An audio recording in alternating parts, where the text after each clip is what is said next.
it's Lisa Van Winkle from New Mexico State University, and now I'm going to talk about your F minor Etude, the Gigue by J.S. Bach. And there are a couple of things you need to know before you start to approach this piece of music. I know that many of you have heard of who Bach is, but you might take a look and figure out when his birth and death dates are, because he is a Baroque composer. This was not originally written for flute, and that's a very important consideration when you're preparing a piece of music like this. This is actually a transcription from a cello suite. And in the Baroque period, Baroque, which was 1600 to 1750, people were making music just like we do today for different reasons, and a suite is simply a collection of dances. And when you see the word gigue, G-I-G-U-E, I used to think when I was your age, whatever that may be, that this word was giga, which is not exactly correct, but if you're from West Texas, it might be. But gigue is simply a dance that originated in the British Isles. It's like a jig, and you may have heard of that. It's kind of a folk dance or a country dance, and it's a pretty lively dance. But one of the things to remember, the committee put together the tempos of dotted quarter note equals 62 to 76. I would play this and prepare this on the lower end of the scale. So I would probably go 60 to 62 because that really is more historically accurate and would have fit for what kind of dance they were trying to do. So those are the tempo considerations for what you want to do. So if you've tried this and thought, oh my, 76 is really quite quick, then reconsider that. The fastest pace does not always win, and just because you can go fast doesn't always mean we should go fast. A little note on these dances, a lot of times they were collections from different nationalities. So multicultural attitude existed long before we had our attention brought to it. These collections could be French dances, dances from Spain, dances from Germany, Italy, but this dance was always placed at the very, very end because it was fun and lively and a good finish for the group of dances. There are many challenges in this one. Anytime you see Bach, you should kind of go, okay. He was an organist, that was his primary instrument, wrote a lot of keyboard music. He wrote some things truly for flute, but this is not an original flute piece. When you think about dancing, you have to think about when your foot comes up and when your foot goes down. So the very first thing that you're presented with is a pickup note, and that literally is where you pick your foot up. And then the accented note on the first measure, full measure, where the accent, the downbeat is, where your foot comes down. So you think weak, strong, weak, strong, weak, strong. And the tendency is, I know I did this forever myself, I know of which I speak, is you are going to want to play strong, weak, and that's backwards. So just check yourself on that. And sometimes you just simply need to go, let me see if I can get that concept, weak, strong.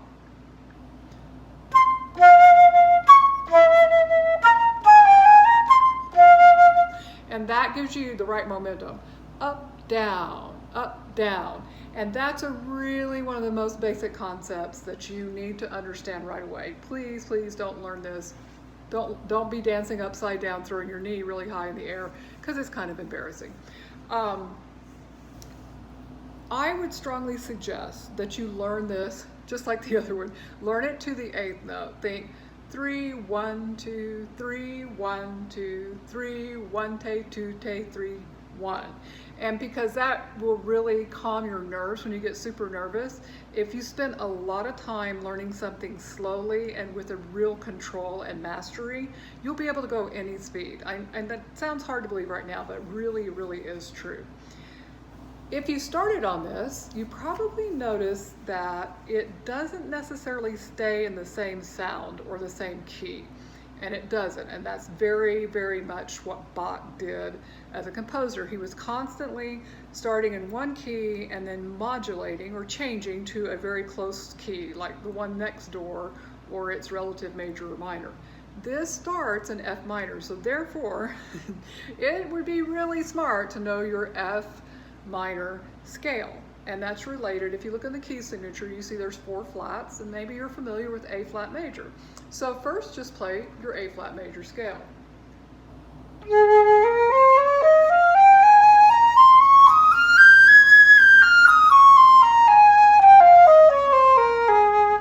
F minor it uses the same key signature. It starts on an F.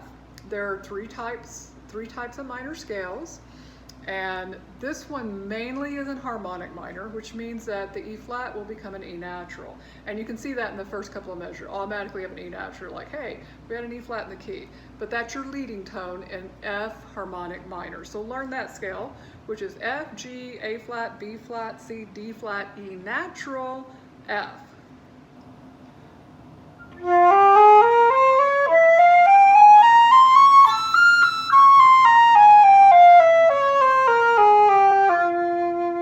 And we'll talk a little bit later about where the key changes are, because he has some really cool cadences that they're kind of deceptive, like, wow, I didn't know that was where that was going to go.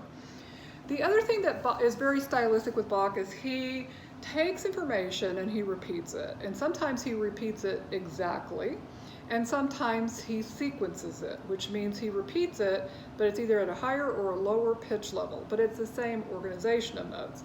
As you get used to this and you figure out where those are, you're going to want to mark them so you kind of know where you're headed for the next event.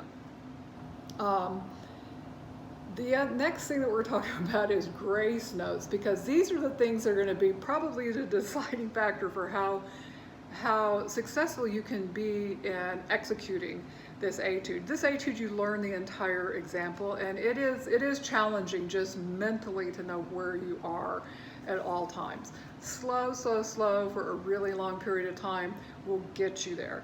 If don't practice from the upper left-hand corner to the right lower corner, because A, you'll get frustrated, and B, it takes forever. So start out by learning, maybe learn the first 2 lines and get those really good. And add a tempo where you're going 3, 1, 2, 3, 1, 2, and that will help quite a bit.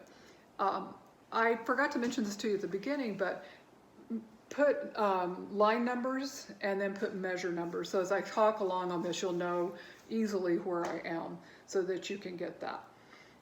The first part I would do on this is to break it into sections and get the right style for what we're doing here, and also understand what key you're in. The phrasing on this, there are no breath marks marked, and it used to drive me crazy when my teacher would say, mark your breaths, and I was like, where do I do that? And you do it where the music breathes. This is pretty symmetrical. You could go every 4 measures and probably be pretty darn accurate, but there are a few places where it won't make sense, but don't worry about that detail too much right now as you're learning things. The last thing I would tell you about the learning process, and I find this very common with students, is learn the dynamics at the same time you learn the notes. And pay attention to them, because many students will learn everything and then they go back and they say, now I will add the dynamics. And the reason for that is the technique feels so much different at piano versus forte. So you want to not only learn the notes and the rhythms, you want to learn what it feels like to be playing forte, or learn what it feels like to be playing piano. So let's listen to a little bit of it. The light's not real high. I'll try to get all the right notes. It's quite a fun piece. You do not need to be in a hurry.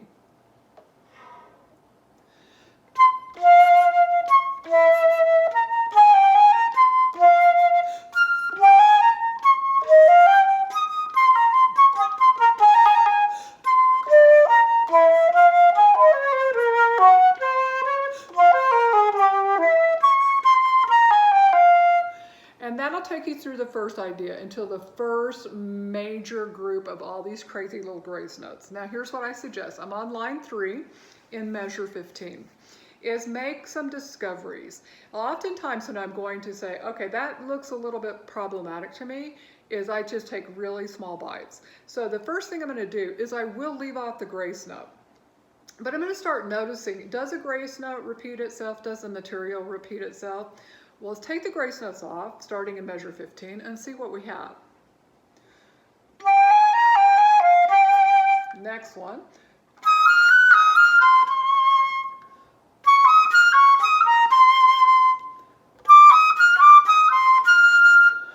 see, it's the same idea, but this editor made it really tricky because he, she, they, slur for 6, and then, oh, by the way, slur in pairs. And that's a little tricky for your brain. And then it starts to do some of the same things over and over again.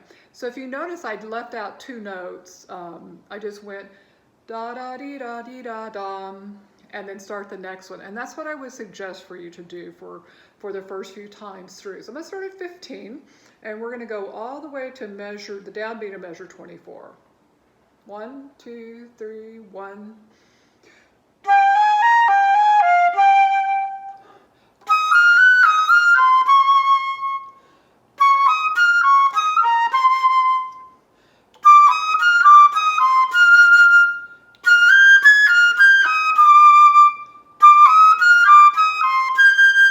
And that really lets your brain see what you're doing, because there's a lot that is going on in there. And then we just start layering it in. The next thing that I would do, and I would do many, many, many repetitions. You won't be wrong anywhere you choose to start or anywhere you choose to stop in your practicing, but just make it small, frame it in very, very, very little sections. And then it is helpful if the information is kind of related to each other, because then it'll make sense to your brain to organize it. From there, you can go back and add the last 2 notes that are missing in that second measure.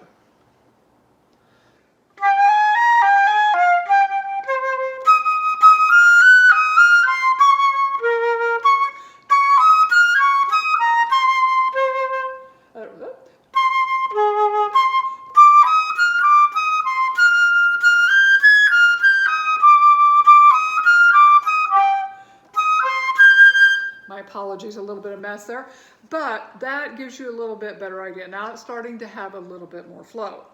Now, to get the grace notes, as I explained in the Fairling, when you have a grace note before the written note, when it has a little line through the stem, the tail of the note, that means to play it quick and close to the note. As long as you're consistent, that'll work. There's really no place to put it but slightly before the beat, because you have so much going on in a measure. So that's what I would do, is place it there. One method to do this is you could simply go, I'm starting in measure 15.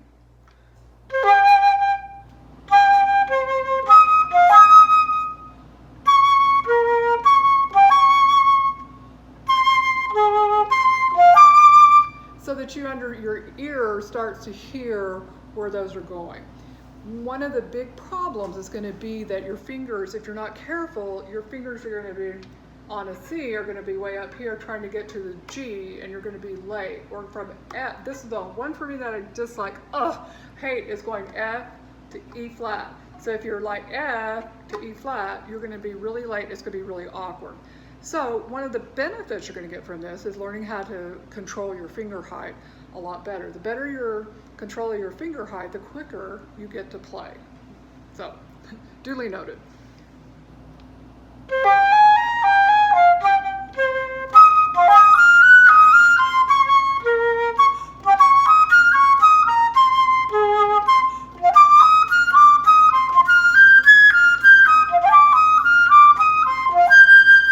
So you can see I'm a bit under tempo, but control and right notes are the more important thing. As you go up, be really sure your tongue and your teeth are as far apart as you can get them to open up that sound just a little bit. I think that's where I will stop with you on this. This one is going to be challenging. This is going to be the deal breaker or the deal maker, is how well can you stay in control in doing this.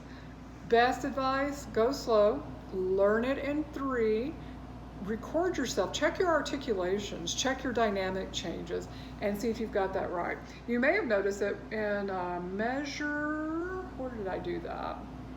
I played an octave, I played a C in measure 20. It's really easy to see that wrong. It goes C, A flat, C. Just be sure you're not playing wrong notes, because they do go by kind of fast. And I think if you'll approach this as starting early, go slow, mark your breaths, figure out where all your little segments are, you're really going to have fun preparing this piece of music, and it will really develop you as a player. Bach is still difficult even for adult professional players and takes some time.